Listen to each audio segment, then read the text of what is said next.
Hello students, तुमचं CS coaching क्लासेसच्या online लेक्चर्समध्ये स्वागत आहे. आज आपण ट्रिग्नॉमेट्री पुढे कंटिन्यू करणार आहोत. आपण आत्तापर्यंत ट्रिग्नॉमेट्रिक आयडेंटिटीज आणि फॉर्म्युलेज बघितले आहेत आणि आपण त्याचे काही एक्झाम्पल्स आणि एक्सरसाइज सॉल्व्ह केले. आज आपण ॲप्लिकेशन ऑफ ट्रिग्नॉमेट्री म्हणजे ही ट्रिग्नॉमेट्री आपण रिअल लाईफमध्ये कुठे यूज करणार आहे ते बघणार आहोत. तर ॲप्लिकेशन ऑफ ट्रिग्नॉमेट्रीसाठी तुम्हाला 3 मेन डेफिनेशन्स माहिती पाहिजे. First, line of vision. Next, angle of elevation. आणि थर्ड, अँगल ऑफ डिप्रेशन. तर लाईन ऑफ विजन काय? If the observer is standing at a location A looking at an object B then the line A B is called line of vision. म्हणजे आता इथे ए आहे आणि इथे हा बी हा ऑब्जेक्ट आहे, तर ही जी ए बीला कनेक्ट करते तिला आपण लाईन ऑफ विजन म्हणतो. इथे ए इथे, सी इथे ऑब्जेक्ट आहे, मग ही जी आहे ती लाईन ऑफ विजन आहे. आता next, angle of elevation. If an observer at A observes the point B which is at a level higher than A and AM is the horizontal line, then angle BAM is called angle of elevation. म्हणजे जर observer at ए एका ऑब्जेक्टला बघतोय B वर आणि तो B Aच्या horizontal लेवलपेक्षा हायवर आहे, म्हणजे वर आहे त्याच्यापेक्षा, मग जर आपण ए पासून एक हॉरिझॉन्टल लाईन ड्रॉ केली आणि ए बी तर लाईन ऑफ विजन आहे, तर या दोघांमधला जो अँगल असतो त्याला अँगल ऑफ एलिव्हेशन होतं. ही हॉरिझॉन्टल लाईन आहे, ही लाईन ऑफ विजन आहे. हॉरिझॉन्टल लाईन आणि लाईन ऑफ विजन मधला angle angle of elevation. Next, third definition आहे angle of depression. If an observer at A observes a point C which is at a level lower than A and A M is the horizontal line, then the angle MAC is called angle of depression. मग आता ए एक C वर एका ऑब्जेक्टला बघतोय जो एच्या हाईटपेक्षा खाली आहे. अँगल ऑफ एलिव्हेशनमध्ये एच्या हाईटपेक्षा वर होता, अँगल ऑफ डिप्रेशनमध्ये एच्या हाईटपेक्षा खाली आहे. तो हॉरिझॉन्टल लाईन आणि लाईन ऑफ विजन मधला जो अँगल आहे तो अँगल ऑफ डिप्रेशन आहे. आता आपण फर्स्ट एक्झाम्पल बघूया, त्याच्याने तुम्हाला या आयडियाज क्लिअर होतील. फर्स्ट एक्झाम्पल आहे, if an observer at a distance 10 metre from a tree looks at the top of the tree, the angle of elevation is 60 degree. What is the height of the tree? आणि आपल्याला त्यांनी given आहे √3 is equal to 1.73. त्यांनी काय सांगितलं, एक tree आहे, आपण अज्युम करूया की ए बी हा ट्री आहे, त्याच्यापासून 10 सेंटीमीटर लांब ऑब्झर्वर आहे. 10 मीटर्स लांब आहे. तो तिकडून टॉप ऑफ द ट्रीवर बघतोय, तर अँगल ऑफ एलिव्हेशन 60 डिग्री झालाय. तर अँगल ऑफ एलिव्हेशन काय? ही BC काय? हॉरिझॉन्टल लाईन आहे. AC लाईन ऑफ विजन आहे. तो टॉप ही आपली ऑब्जेक्ट आहे, इथे ऑब्झर्वर आहे. ऑब्जेक्ट आणि ऑब्झर्वरला जॉईन करणाऱ्या लाईनला लाईन ऑफ विजन. आणि हॉरिझॉन्टल लाईन आणि लाईन ऑफ विजन मधला अँगल अँगल ऑफ एलिव्हेशन. मग हा अँगल 60 डिग्री त्यांनी दिलाय. त्यांनी आपल्याला विचारलंय हाईट ऑफ द ट्री. मग AB, मग आता आपण आधी AB इक्वल टू H पकडूया हाईट ऑफ द ट्रीसाठी. तर आता आपल्याला त्यांनी अपोजिट, आता या अँगलची अपोजिट साईड आहे AB आणि BC ॲडजस्टंट साईड आहे. त्यांनी आपल्याला अपोजिट साईड विचारली आहे आणि ॲडजस्टंट साईड दिली आहे. तर अपोजिट आणि ॲडजस्टंट मधला रेशो कोणता असतो? टॅन. मग आपण या क्वेश्चनसाठी टॅन थीटाचा यूज करणार आहे. नेहमी कोणत्या आपल्याला साईड फाइंड करायची आहे आणि कोणती साईड दिली आहे त्याच्यावरून आपण डिसाईड करतो की आपण कोणता रेशो यूज करणार. आपल्याकडे 6 रेशोज आहेत, मग त्यातनं चूज कसं करायचं? तर आता इथे आपल्याला AB फाइंड करायची होती which is opposite to angle 60 आणि BC गिवन होती which is adjacent to angle 60. मग आपण कोणता अपोजिट आणि ॲडजस्टंटचा रिलेशनवाला ट्रिग्नॉमेट्रिक रेशो कोणता आहे? Tan theta.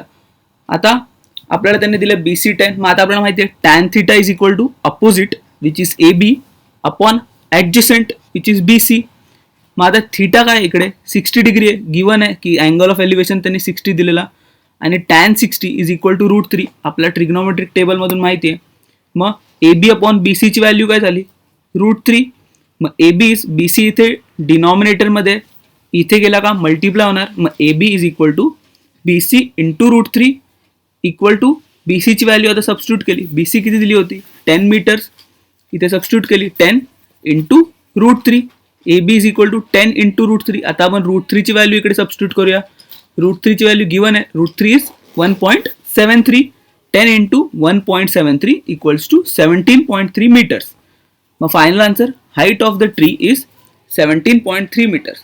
जोपर्यंत क्वेश्चनमध्ये असे √3 किंवा √2 ची व्हॅल्यू दिली नसेल तोपर्यंत ती सबस्टिट्यूट करायची नाही. जर इथे √3ची व्हॅल्यू दिली नसती तर आपला फायनल आन्सर असतं A B is equal to 10√3. Therefore height of the tree is 10√3. पण इथे क्वेश्चनमध्ये त्यांनी √3ची व्हॅल्यू दिली होती. √3 इज इक्वल टू 1.73 म्हणून आपण ती सबस्टिट्यूट केली. A B equal to 10 into 1.73 equal to 17.3. Therefore height of the tree is 17.3. आता आपण नेक्स्ट एक्झाम्पलवर जाऊया. नेक्स्ट एक्झाम्पल आहे, from the top of a building an observer is looking at a scooter parked at some distance away makes an angle of depression of 30 degree. If the height of the building is 40 meters, find how far the scooter is from the building. मग आता त्यांनी काय दिलंय की top of the building वर observer आहे, तिथून तो एका स्कूटरला बघतोय जी पार्कड आहे सी वर. मग हा ऑब्झर्वर आहे, हा ऑब्जेक्ट आहे, त्यांची जी लाईन जॉईनिंग त्यांना आहे ती आहे लाईन ऑफ विजन, आणि एम जी आहे ती ऑब्झर्वरची हॉरिझॉन्टल लाईन आहे. मग हा काय लाईन, हॉरिझॉन्टल लाईन आणि लाईन ऑफ विजन मधला अँगल, अँगल ऑफ डिप्रेशन तो किती दिलाय 30 डिग्रीज. नेक्स्ट त्यांनी तो आता ते ज्या बिल्डिंगच्या टॉपवर उभा आहे त्या बिल्डिंगला आपण ए बी कन्सिडर करूया, आणि त्यांनी आपल्याला हाईट ऑफ बिल्डिंग दिलेली आहे. हाईट ऑफ बिल्डिंग किती आहे 40 मीटर्स. त्यांनी आता विचारलंय किती लांब स्कूटर आहे बिल्डिंगपेक्षा, म्हणजे त्यांनी बी सी विचारलंय. मग आता आपल्याला त्यांनी हा अँगल दिलाय 30 डिग्री, पण आपला जो राईट अँगल ट्रायंगल आहे ए बी सी त्याच्यात बाहेर आहे तो angle, plus C A M is 30 degree angle of depression. पण ए एम आणि बी सी हे दोन्ही हॉरिझॉन्टल लाईन्स आहेत, म्हणजे त्या पॅरलल आहेत, आणि ए सी ही ट्रान्सव्हर्सल आहे. मग अँगल एम ए सी आणि अँगल ए सी बी हे अल्टरनेट इंटिरियर अँगल्स आहेत. मग अल्टरनेट इंटिरियर अँगल सेम असतात, म्हणून angle M A C equals to angle A C B which is 30 degree. सगळ्यांना कळलंय की अँगल ए सी बी 30 काय.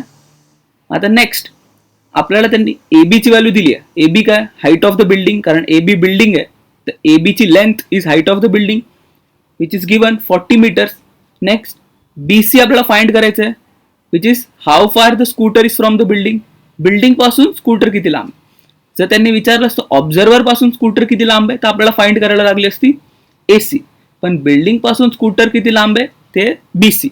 आता आपल्याला फाइंड करायची आहे B C which is adjacent side, आणि आपल्याला गिवन आहे A B which is opposite to angle 30.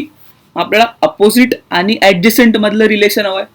Opposite आणि ऍडजस्टंट मधलं रिलेशन काय, tan theta, because tan theta is opposite upon adjacent. मग आता इकडे आपण 30 डिग्री आहे, मागच्या क्वेश्चन मध्ये 60 होता पण इथे 30 आहे. आपण tan 30 equals to opposite which is A B upon adjacent B C, A B upon B C.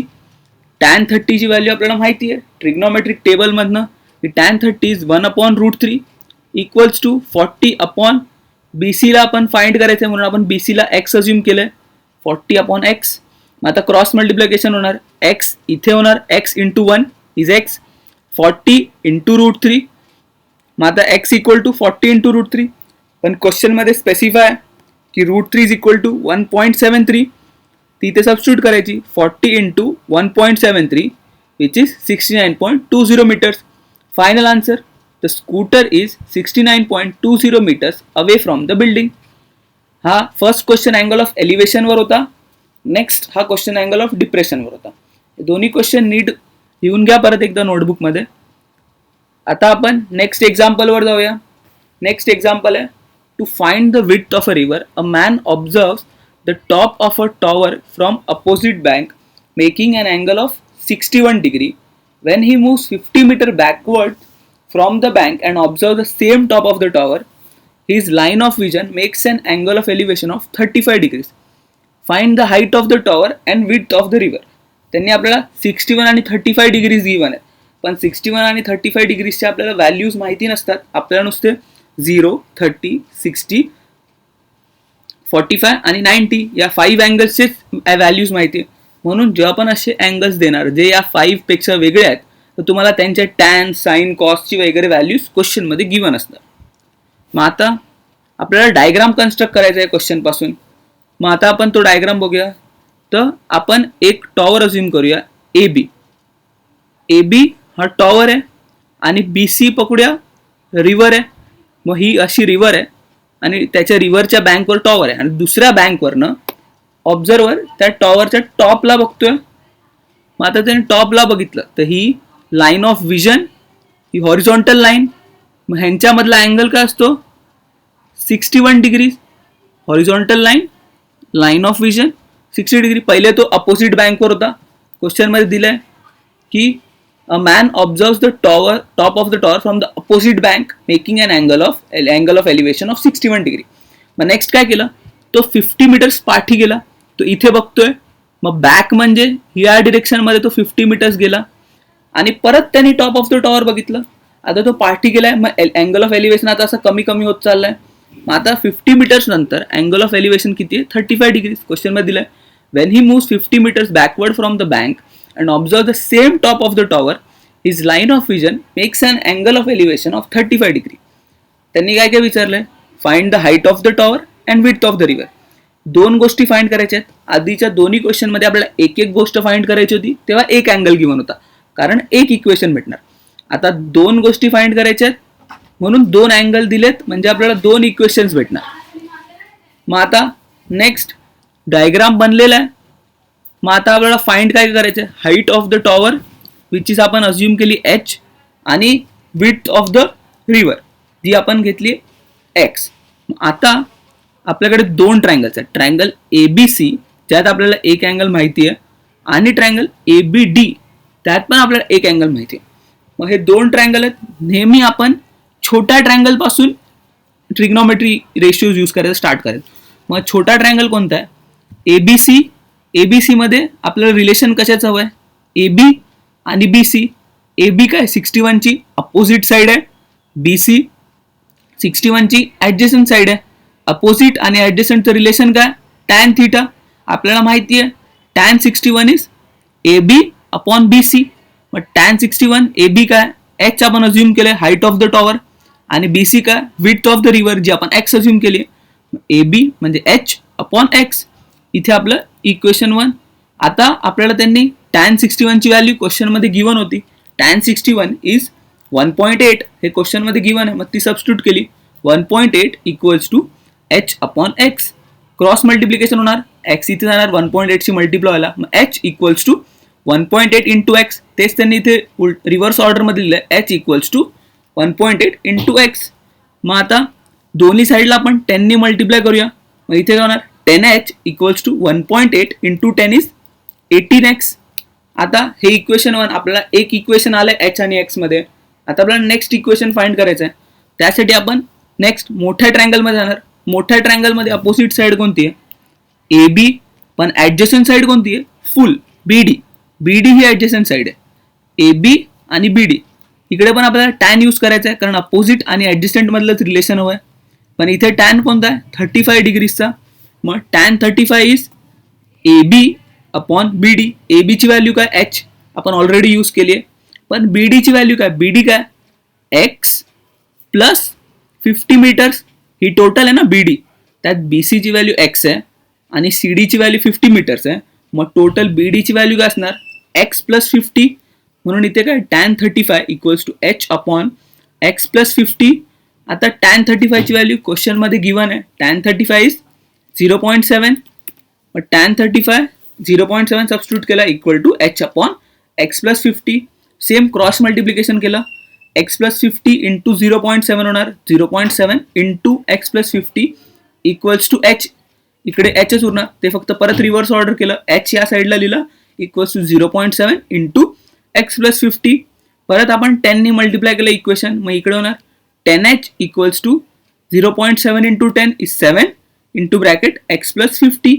आता इक्वेशन 1 आणि 2 मध्ये जर आपण बघितलं दोघांची LHS सेम आहे. दोघांची LHS काय 10h आणि 10h. जर LHS सेम असेल मग RHS ला पण सेम असलं पाहिजे. त्याने आपण काय लिहू शकतो 18x equals to 7 into bracket x plus 50. मग आता हा ब्रॅकेट ओपन करायचा 7 इंटू x 7x 7 इंटू 50 7 5 35 आणि x 0 350. आता व्हेरिएबल्स एका साईडला घेऊन जायचे. 18x इकडे प्लस 7x आहे. इक्वेशनच्या या साईडला गेला का minus 7x. 18x minus 7x 11x equals to इथे उरला 350. x equals to 350 upon 11 equals to 31.82 metres. आता आपल्याला एचची व्हॅल्यू फाइंड करायची. आपल्याकडे इक्वेशन 1 आहे which shows 10h equals to 18x. जर त्यात आपण सबस्टिट्यूट केली तर आपल्याला एचची व्हॅल्यू येणार 57.28 मीटर्स. आपल्याला जे फाइंड करायची होती विड्थ ऑफ रिव्हर आणि हाईट ऑफ बिल्डिंग दोन्ही आपल्याला भेटलेले आहेत. मग आता final answer therefore width of river equals to 31.82 metres and height of tower equals to 57.28 metres. आता आपण नेक्स्ट क्वेश्चनवर जाऊया. नेक्स्ट एक्झाम्पल आहे Roshni saw an eagle on the top of a tree at an angle of elevation of 61 degree while she was standing at the door of her house. She went on the terrace of the house so that she could see it clearly. The terrace was at a height of 4 meters. While observing the eagle from there at an angle of elevation was 52 degree. At what height from the ground was the eagle? मग आता त्यांनी काय सांगितलं, रोशनी आहे जी तिचं जर घर असेल PQ तर ती तिच्या घराच्या डोअरवरून एक झाडावर ईगल बघते. ईगल हे झाड आहे तर ईगल इथे आहे. पण आता तिकडून अँगल ऑफ एलिव्हेशन काय दिलं त्यांनी ईगलचा 60 डिग्री आहे. त्याच्या डोअरवरून angle of elevation of eagle 60 degree आहे. पण आता हे खूप लांब आहे ना, म्हणून तिने काय केलं, तिच्या घराच्या टेरेसवर गेली. ही PQ जर तिची बिल्डिंग असेल जी त्यांनी दिलंय की ती 4 मीटर्स हाईटवर आहे, म्हणून इथे 4 आहे. PQ 4 मीटर्स आहे, ती हाईटवर गेली. तिथून तिने ईगल बघितला. आता अँगल ऑफ एलिव्हेशन थोडं कमी झालं कारण ते आता थोडे जवळ झालेत. अँगल ऑफ एलिव्हेशन आलाय 52 डिग्रीज. आता त्यांनी विचारले की टोटल किती हाईटवर ईगल आहे. मग आता आपण पहिले RT आपल्याला टोटल RS फाइंड करायचे, पण त्यातलं ST आपल्याला माहिती आहे कारण जर PQ 4 असेल तर हा रेक्टँगल आहे, मग हा 4 आहे तर हा पण 4 असणार. म्हणून आपण एवढंच आपल्याला फाइंड करायचं. हे Y भेटलं तर आपण हे प्लस हे केलं तर इझिली आपल्याला ह्याची व्हॅल्यू भेटणार. आणि 2 ट्रायंगल आहेत म्हणजे आपल्याकडे 2 इक्वेशन बनणार आहेत. म्हणजे आपल्याकडे 2 व्हेरिएबल पण असले पाहिजे. एक व्हेरिएबल तर Y, तर नेक्स्ट व्हेरिएबल कोणतं आहे, ट्री आणि घरातलं distance PS which is X, त्याला आपण X अज्युम केलं. आता इकडे अँगल्स कोणते आहेत, 61 आणि 52 डिग्रीज दिलेत.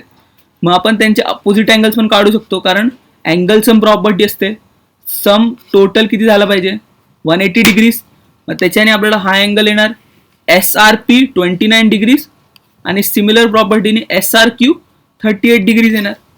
आणि त्यांनी आपल्याला सगळ्या टॅन्सच्या व्हॅल्यू गिवन आहेत कारण हे नॉर्मल अँगल्स नाही आहेत. आपले नॉर्मल अँगल असतात 30, 45, 60, 90 आणि 0 डिग्रीज. पण इथे 61, 52, 38, 29 आहेत. मग त्यासाठी आपल्याला त्यांनी tan 61, tan 52, tan 29 आणि tan 38 ची व्हॅल्यू गिवन आहे. आता 2 ट्रायंगल आहेत, 2 आपल्याला इक्वेशन बनवायचे आहेत. मग आता आपण फर्स्ट इक्वेशन बनवूया 29 डिग्रीज. 29 डिग्रीजवाल्या ट्रायंगलमध्ये जर आपण फर्स्ट इक्वेशन बनवलं त्यात काय येतं की tan 29 काय असणार अपोजिट. त्या 29च्या अपोजिटला कोणती आहे, ही आहे विच इज PS आणि ॲडिशंटला कोणती आहे RS. मग येणार PS और SP अपॉन RS.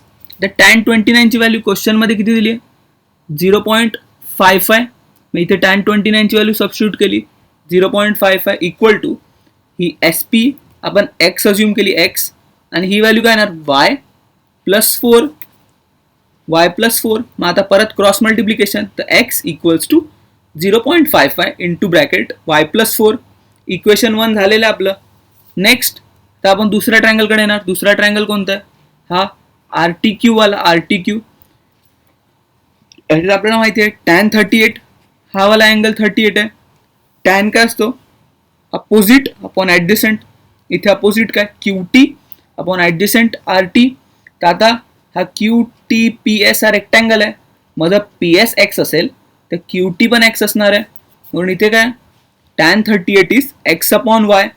tan 38 ची व्हॅल्यू काय 0.78 सबस्टिट्यूट करायची 0.78 equal to X upon Y.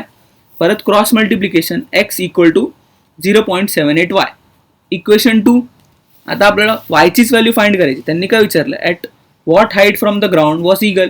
तर वायचीच व्हॅल्यू सबस्टिट्यूट फाइंड करायची. मग आपण X ची व्हॅल्यू इक्वेशन 1 मधून सबस्टिट्यूट करायची इक्वेशन 2 मध्ये. मग त्याच्याने आपल्याला काय येणार 0.78y जी इथून आहे which is equal to 0.55 into Y plus 4. हे इक्वेशन आता दोन्ही साईडला 100ने मल्टिप्लाय केलं तर 0.78 into 100 is 78y equals to 0.55 into 100 is 55 into bracket Y plus 4. 55 आता हा ब्रॅकेट ओपन करायचा आहे. 55 into Y is 55y. 55 into 4 is 220. Variable एका साईडला घेऊन जायचे. 78 minus 55y is 23y equals to 220. y equals to 220 upon 23 which is 9.565. पण आता क्वेश्चनमध्ये त्यांनी दिलंय find the answer correct up to nearest integer. म्हणून आपण काय केलं वायची अप्रॉक्सिमेट व्हॅल्यू घेतली. तर आता हा 9.5 आहे. जेव्हा पण डेसिमलच्या नंतरची व्हॅल्यू 5 किंवा 5 पेक्षा जास्त असेल तर आपण 9 प्लस 1 करणार विच इज 10. मग नियरेस्ट इंटिजर कोणतं आहे 10. मग आपल्याला त्यांनी काय विचारलंय फुल आर एसची व्हॅल्यू विचारली आहे ना.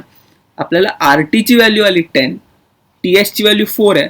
मग फायनल आन्सर येणार y plus 4 which is 10 plus 4 14. The eagle was at a height of 14 meters from the ground. Next, fifth example. A tree was broken due to storm. Its broken upper part was so inclined that its top touched the ground making an angle of 30 degrees with the ground. The distance from the foot of the tree and the point where the top touched the ground was 10 meters. What was the height of the tree. ह्याचा diagram क्वेश्चनमध्ये given नाही आहे. मागच्या क्वेश्चनमध्ये given होता. आता इथे आपण पहिले एक ट्री अज्युम करूया. मग ए बी जर ट्री असेल तर ती मधनं तुटली आहे. मग सी पॉईंटवरनं आपण पकडूया की ती ट्री तुटली. मग त्याचा टॉप ग्राउंडला टच झाला आहे. मग हा ए पॉईंट ग्राउंडवर आला तर डी बनणार. हे ए सीची value is equal to C डीची व्हॅल्यू म्हणून ते हे मार्क्स आहेत. हे मार्क्स काय असतात की हे दोन्ही साईडची लेंथ इक्वल आहे. त्यांनी काय सांगितलं की जेव्हा तो टॉप ग्राउंडला टच झाला त्याने अँगल किती बनवला 30 डिग्रीज. म्हणजे angle C D B is 30 degrees. आणि त्यांनी अजून एक गोष्ट दिली की the distance from the foot of the tree and the point where the top touch the ground was 10 metres. म्हणजे फूट ऑफ द ट्री कोणता आहे B, point where the top touch कोणता आहे डी. मग बी डीची व्हॅल्यू किती दिली आहे त्यांनी 10 मीटर्स. आणि आपल्याला फाइंड करायची height of the tree. Height of the tree काय होती ए बी आहे ए बी ट्री. मग हाईट ऑफ द ट्री काय असणार ए सी प्लस सी बी. म्हणजे आपल्याला सी बी पण फाइंड करायचं आहे आणि ए सी पण फाइंड करायचं आहे. पण ए सी हा कोणत्या ट्रायंगलचा पार्टच नाही. मग आपण ट्रिग्नॉमेट्री यूजच करू शकत नाही त्याच्यासाठी. म्हणून आपण सी डी फाइंड करणार. आणि आपल्याला माहिती आहे की सी डी आणि ए सी इक्वल आहेत. म्हणून आपण सी डीची लेंथ जी असणार तीच ए सीची लेंथ असणार. मग आता आपल्याला हा अँगल माहिती आहे 30 डिग्रीज. आपल्याला ॲडजस्टंट साईड माहिती आहे आणि मग आपल्याला बी सीची व्हॅल्यू हवी आहे विच इज अपोजिट साईड. मग आपण अपोजिट साईड आणि ॲडजस्टंट साईडमधला रेशो आपल्याला माहिती आहे कोणता असतो टॅन. टॅन 30ची व्हॅल्यू आपण काय लिहिणार opposite which is B C upon adjacent B D.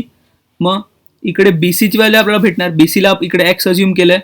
मग tan 30 is 1/√3 equals to x upon B डीची व्हॅल्यू 10 होती. मग आता 10 इथे गेला तर इकडे न्यूमरेटरमध्ये येणार. मग एक्स इक्वल्स टू 10/√3 हे आलं. सिमिलरली आपण वायची व्हॅल्यू काढू शकतो. आता आपल्याला ॲडजस्टंट साईड माहिती आहे ज्यांनी क्वेश्चनमध्ये गिवन होती 10 आणि आपल्याला हायपोटेनियस फाइंड करायचे. मग आपण कोणता रेशो यूज करणार ॲडजस्टंट आणि हायपोटेनियसचा रिलेशनवाला cos 30 is adjacent upon hypotenuse. मग तुम्ही जर तो कॉस यूज केला कॉस 30चा तर तुम्हाला वायची व्हॅल्यू येणार विच इज सी डी ज्याची व्हॅल्यू येणार 20/√3. तर सी डीची आणि ए सीची व्हॅल्यू इक्वल आहे. मग ट्रीची हाईट काय असते A C plus C B which is 20/√3 plus 10/√3. मग आता दोघांचे डिनॉमिनेटर सेम आहेत √3. मग न्यूमरेटर्स ॲड होणार 10 प्लस 20 इज 30/√3. आता इकडून 30ला आपण काय लिहू शकतो 3 इंटू 10. मग √3 आणि 3 कॅन्सल होणार. √3 जर 3ला कॅन्सल केलं तर √3 उरणार. मग X plus Y is 10√3. Height of the tree was 10√3 metres. या क्वेश्चनमध्ये √3ची व्हॅल्यू गिवन नव्हती म्हणून आपण सबस्टिट्यूट नाही करणार इथे √3ची व्हॅल्यू. थँक्यू.